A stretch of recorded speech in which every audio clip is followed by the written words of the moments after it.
welcome to Shalom Farms. My name is Hannah and I'm one of the farmers here at Shalom. We're a nonprofit farm and we grow many different kinds of fruits and vegetables and share them with our community. We know that fruits and veggies are the most important nutritious foods that we put in our bodies, and we want to make sure that those foods are really easy for all of our community members and neighbors to get. Today, we're going to talk about some of the insects that help to make our work possible. Like any ecosystem, the farm is a place where so many living and non-living things are interacting with each other and are reliant on each other. And insects play a really critical role in all ecosystems, especially on our farm. They make a lot of the foods that we eat possible through pollination. So we're going to bounce around the farm and take a look at some insects hard at work, helping us to have some of our favorite foods available to us.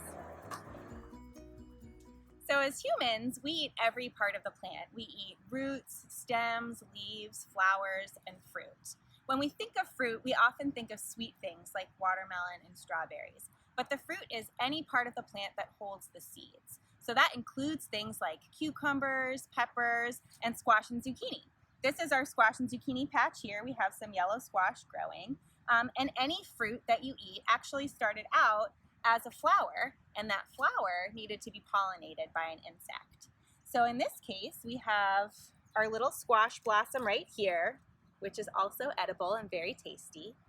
And when insects are moving from flower to flower collecting nectar to eat, pollen sticks to little hairs on their bodies and then falls off in another flower as they're flittering around and getting yummy things to eat.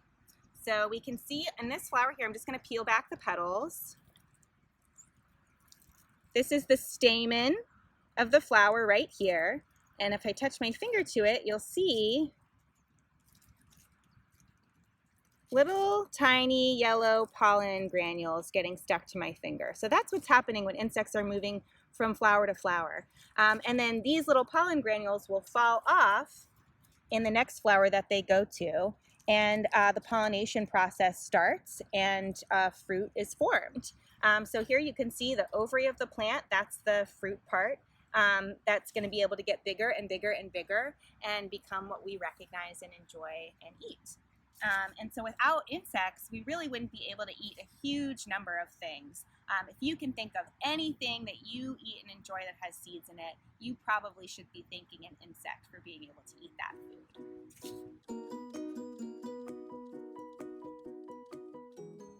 So, who are these amazing pollinators that are giving us so many good things to eat? A lot of the times we immediately think of honeybees and butterflies and bumblebees, and those are amazing pollinators, some of which we'll take a closer look at. But there are also insects like beetles that help with pollination, moths, even wasps that can really help with the pollination process as they're moving from flower to flower. Other animals that sometimes pollinate are birds and bats. And the wind is a good pollinator also. But we're going to focus on some of our bumblebees because we have so many that are in the flowers behind me.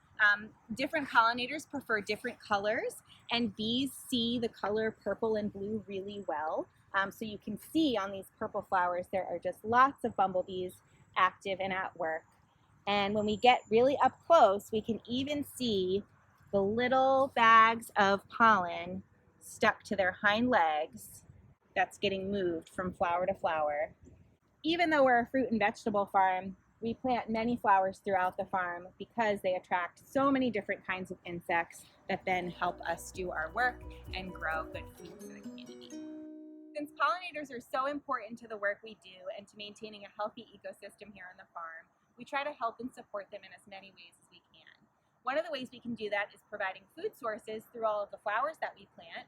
Another way we can help them is by not spraying any harmful chemicals that might hurt them or affect their ability to find food and shelter. And then a third way that we can support them is by providing little houses for them to live in.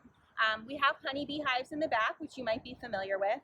And then these are solitary bee houses that we also have throughout the farm. Solitary bees don't live in a hive or community the way that honeybees and bumblebees do, but they are great pollinators, and there are many different kinds that can use little houses like this to live in. So if you're thinking about ways that you can help pollinators in your neighborhood, this is a great way to do it by building a little solitary bee house, or of course by planting flowers in your yard or in your community or at your school. Thank you so much for coming out and learning about pollinators with me and all of the wonderful ways that they help us on the farm. And I hope that you do go out and plant some flowers to make some insects very, very happy.